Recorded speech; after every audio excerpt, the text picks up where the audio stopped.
Selamat pagi anak-anak ibu yang ibu sayangi, yang sekarang berada di rumah. Gimana keadaanmu? Sehat-sehat selalu bukan? Ibu senang kalau kamu dalam keadaan sehat-sehat selalu. Nah, kembali lagi dengan pelajaran ibu, pelajaran ekonomi, di mana itu tetap masih pada akuntansi nih, dah. Nah, tetap kita pada akuntansi anak ya. Nah, oke. Nah, di sini ibu yang kemarin mengatakan bahwasanya pelajaran kita hari ini adalah tahap pencatatan. Di mana tahap pencatatan itu adalah jurnal umum yang akan ibu paparkan atau ibu jelaskan. Nah, di dalam jurnal umum ini yang ibu jelaskan ada yang pertama dia adalah pengertiannya, yang kedua dia ada yang dinamakan bentuk jurnal umumnya, yang ketiga bisa dinamakan dia itu adalah selain bentuk ada fungsinya, yang keempat itu terakhir adalah soal transaksinya. Oke, tanpa panjang-panjang kita masuk ke dalam pengertiannya. Nah, pengertian jurnal ini adalah catatan akuntansi permanen yang pertama atau Book of Original Entry yang digunakan untuk mencatat transaksi keuangan perusahaan secara kronologis dan berurutan transaksinya atau waktunya dengan menyebutkan akun yang ada di debit maupun akun yang ada di kreditnya. Atau bisa dikatakan jurnal umum itu adalah alat untuk mencatat transaksi-transaksi keuangan yang terjadi dalam perusahaan sesuai dengan kronologisnya berdasarkan urutan waktunya dengan menempatkan setiap transaksi yang ada di debit maupun di kredit. Jangan salah tempatkan. Oke? Nah, di sini ada bentuk jurnal umum, nama perusahaan, jurnal umumnya, periodenya, baru ada keterangan debit dan kreditnya. Ibu contohkan nama perusahaannya, misalkan Ajo. Nah, di sini tulis jurnal umum, Nah, tulis dia jurnal umumnya. Jurnal umum. Nah, setelah kamu tulis kata jurnal umum di sini, masukkan dia misalkan April, April 2010, selesai dia ini. Nah, ini dia udah selesai. Nama perusahaannya seperti ini dia. Jadinya, nah baru ditulis halaman 1. Baru buat kolomnya yang ada tanggal, keterangan, referensi, debit, kredit. Nah, isi dia tanggal, keterangan, referensi ini adalah yang diminta di sini adalah nomor akunnya. Ingat ya, nomor akun udah ibu terangkan kemarin. Nah, ini adalah nomor akunnya. Nah, di sini adalah jumlah debit, jumlah kredit. Kalaupun berada misalnya di akun itu adalah keterangan kas, itu berada di debit, buat jumlahnya di debit. Kalau dia tidak ada di debit, buat dia di kreditnya. Contohnya kita masukkan 2000 berapa tadi? 2010. Nah, 2010 kita buat di sini adalah April. Nah, kita tulis April, kita buat dari tanggal 1 dia ya. Nah, tanggal 1 ini adalah tanggalnya, kita buat itu adalah kasnya. Nah, di sini adalah kolom kas, di sini adalah kolom modal. Nah, udah. Nah, referensi ini adalah keterangannya, oke? Keterangan nomor akunnya. Kalau dia kas, itu berarti itu termasuk ke dalam harta. Berarti dia nomor akunnya adalah 111. Kalau dia modal 311 dengan apanya? Misalkan 200, oke? Dia kas 200 berada di debit, di kredit modalnya harus 200. Nah, selesai. Ingat ya, di sini modal kas itu tidak usah dibuat debitnya karena dia udah otomatis berada sebelah kiri debit. Dan modal, kenapa dia menjorok ke kanan? Ini dinamakan dia itu berada di kreditnya. Oke. Nah, inilah bentuk jurnal umum dan contoh sebuah transaksi yang ibu buat. Oke. Nah, di dalam bentuk jurnal umum ini bisa kita buat atau kolom ini bisa kita buat itu adalah tahapan pembuatannya. Nah, apa dia tahapan pembuatannya? Yang pertama dia adalah identifikasi dulu dia atau pengidentifikasian. Identifikasi. Nah, identifikasi dia, identifikasi. Nah, ini dia identifikasi. Nah, apa diidentifikasi? Nah, oke. Nah, identifikasi dia transaksi keuangannya. Transaksi keuangan. Nah, identifikasi dia transaksi keuangannya sesuai dengan bukti-bukti transaksinya. Keuangan sesuai dengan bukti-bukti transaksinya. Nah, ini dia. Sesuai. Nah, di sini dengan dengan bukti-bukti transaksinya. Ini dia ya. Nah, bukti transaksi. Oke, identifikasi dia. Setelah kamu identifikasi, nah yang kedua itu dia masuk ke dalam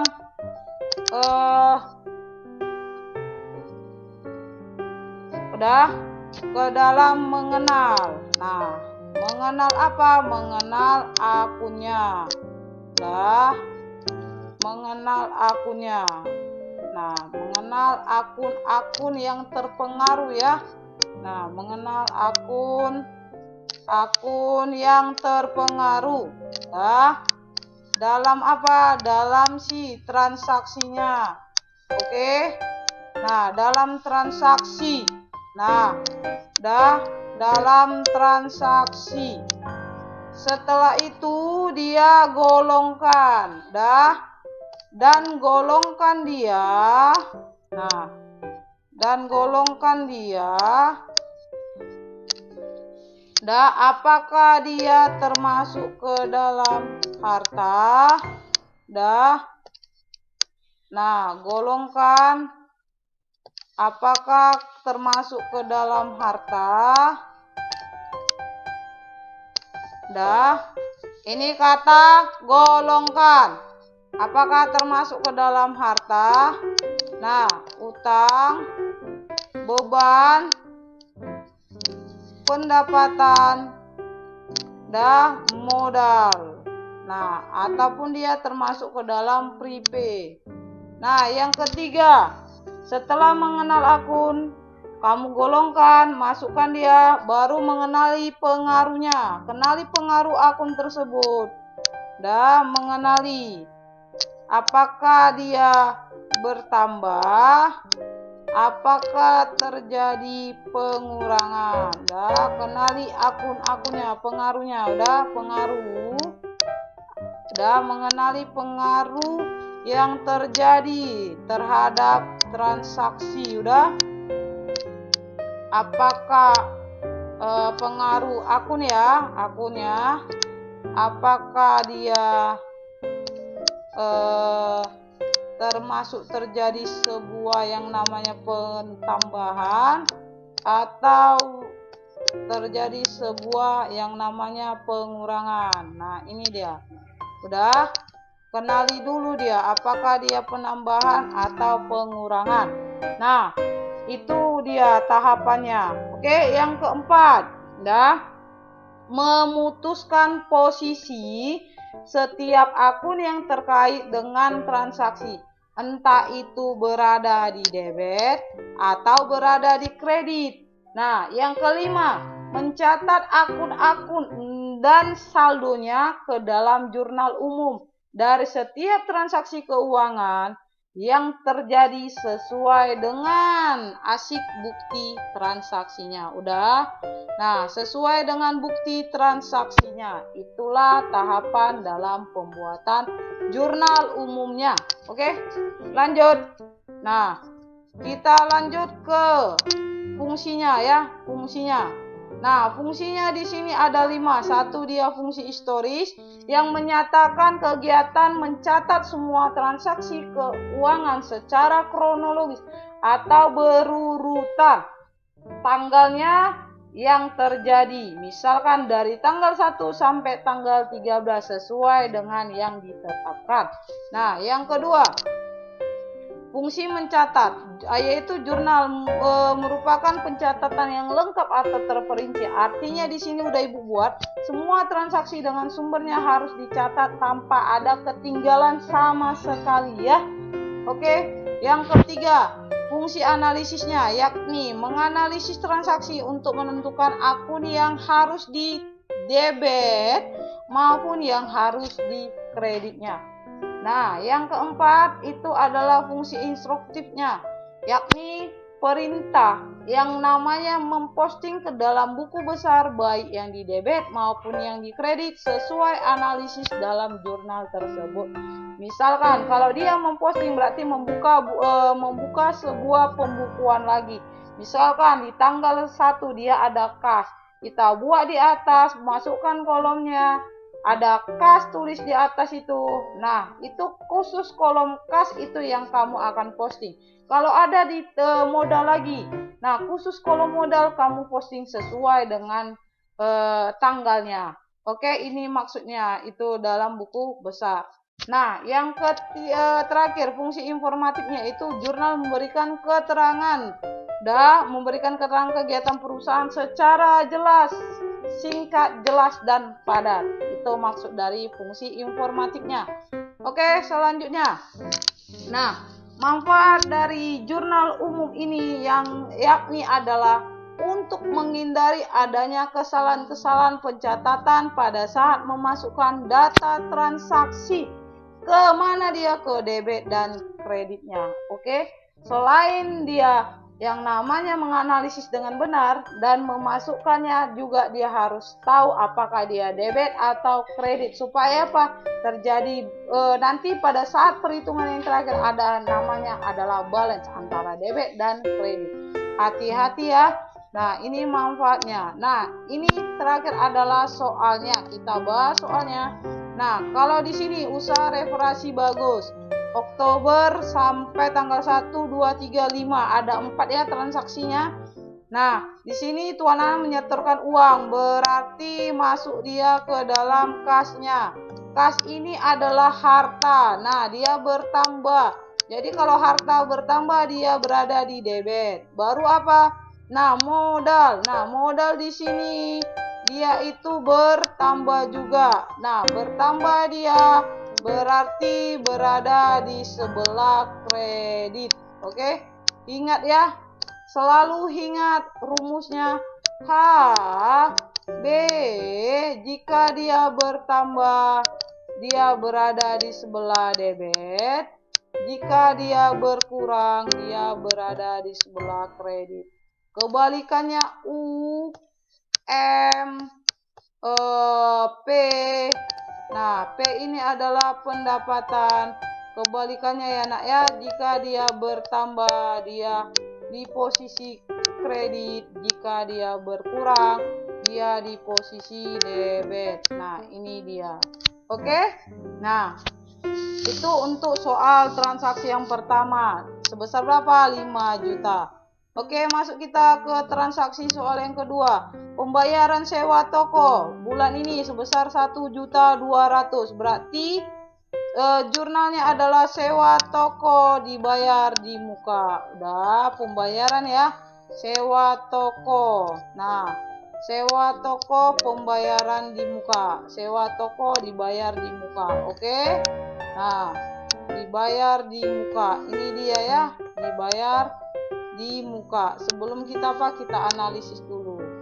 Nah, oke, dibayar di muka. Nah, kalau udah sewa toko dibayar di muka, udah. Nah, sewa toko itu apa? Masih ingat kan nama-nama akunnya? Nah, apa-apa saja akunnya itu kamu harus ingat. Nah, dia bertambah, udah, berarti dia berada di debit. Nah, selanjutnya apa? Kasnya. Karena dia udah melakukan pembayaran ya, kasnya berkurang. Nah, dia berada di sebelah apa? Dia berada di sebelah kredit. Oke? Nah, itu tanggal 2, masuk kita tanggal 3. Nah, kalau di sini dibeli perlengkapan, berarti perlengkapannya yang bertambah. Nah, perlengkapan bertambah, berarti dia berada di debit, ya kan? Karena termasuk ke dalam harta. Nah, ini dia perlengkapan. Dah. Nah, bertambah dia berada di sebelah debit. Nah, kita buat ya, tambah. Oke, debit. Nah, baru selesai itu apanya? Kasnya berkurang. Kalau kasnya berkurang berarti dia berada di sebelah kredit. Nah, ini dia. Dah. Nah, oke. Nah, masuk dia soal transaksi nomor 5. Dah, dibeli peralatan, berarti masuk dia lagi peralatannya bertambah ya. Peralatan. Oke, di sini sebesar berapa dia? 2 juta. Ups. Dah. Nah, peralatan bertambah sebesar berapa dia? 2 juta. Oke, tarik lurus. Nah, pertambahan dia peralatan 2 juta. Oke. Nah, karena dibelinya yang peralatan ya, bertambah. Berarti bertambah. Ingat, jenis harta bertambah di debit. Udah dibayar tunai 1 juta, masih pembayaran tunai 1 juta. Udah, berarti uangnya yang berkurang. Uang tunai ya, karena terjadi pembelian peralatan. Berkurang berarti itu berada di kreditnya. Nah, setelah itu ini sisanya berarti utang usaha. Nah, utang usaha, ingat ya rumusnya lagi. Nah, utangnya itu bertambah. Nah, utang usaha. Karena apa? Karena masih ada. Kecuali kalau dia pembayaran tunai nggak ada sisa, berarti udah ini bertambah. Nengok, udah perhatikan utang bertambah berarti berada di kredit. Oke, sebesar berapa? 1 juta. Oke, inilah analisis soal transaksi si Revari Bagus Tuan Wartawan pada tanggal 1 sampai tanggal 5. Oke. Nah, lanjut kita masuk ke ini tabelnya. Oke, nah di sini ada usaha reparasi Bagus Jurnal Umum Oktober 2008. Nah, di sini Ibu buat ini jurnal pertama tadi kas modal hartawan 311. Nah, 5 juta. Ibu buat keterangan sini mencatat modal. Nah, masuk dia tanggal 2 bulan 10 sewa toko dibayar di muka kas. Di sini Ibu buat membayar sewa toko referensinya 116.111, debitnya 1.200.000. Nah, tanggal 3 masuk dia perlengkapan toko kas. Dah, karena terjadi pembeliannya, kasnya yang berkurang, perlengkapannya yang bertambah. Di sini 113.111, debitnya sebesar 100.000 membeli perlengkapan. Nah, tanggal 5 peralatan toko kas utang usaha. Udah, di sini membeli peralatan toko sebesar 2 juta. Di sini kredit dia, udah kredit tambah kredit 1 juta tambah 1 juta 2 juta. Nah, peralatannya kan 2 juta harganya dibeli. Nah, di sini kasnya 1 juta karena sisanya dia. Nah, jadi sini 1 juta, 2 juta. Oke. Nah, inilah selesai dari sini. Sampai kan habiskan di tanggal 95 kan? Nah, di sini masukkan jumlahnya. Kira dia debit dan kredit, apakah balance, dan ternyata balance. Kalau dia balance berarti jurnal umummu siap dipindahkan ke buku besar atau posting ke buku besar. Inilah contoh soal transaksi jurnal umum. Selanjutnya akan Ibu kasih kamu tugas gimana cara menganalisis dan gimana masukkan ke kolomnya apakah dia debit dan kredit. Hanya saja ingat kalau memasukkan ini, ingat selalu jenis akunnya, apakah dia harta, utang, modal, pendapatan, dan masukkan dia ke rumus apakah dia harta itu harta beban. Ingat selalu bertambah dia berada di sebelah debit, jika dia berkurang dia berada di sebelah kredit. Nah, kalau dia utang modal, pendapatan, dia bertambah, dia berada di sebelah kredit, kebalikan ya. Nah, dia berkurang, dia berada di sebelah debit. Ingat saja itu, ingat yang jenis-jenis akun apa saja yang masuk harta, masuk utang, masuk modal, masuk pendapatan, masuk beban. Selalu ingat itu, kamu akan bisa menganalisisnya dan memasukkannya ke kolom jurnal umum dan sampai ke laporan keuangan. Oke anak-anak ibu yang ibu sayangi. Nah, sampai hari ini sampai di sini dulu materi kita, ibu jelaskan mengenai jurnal umum.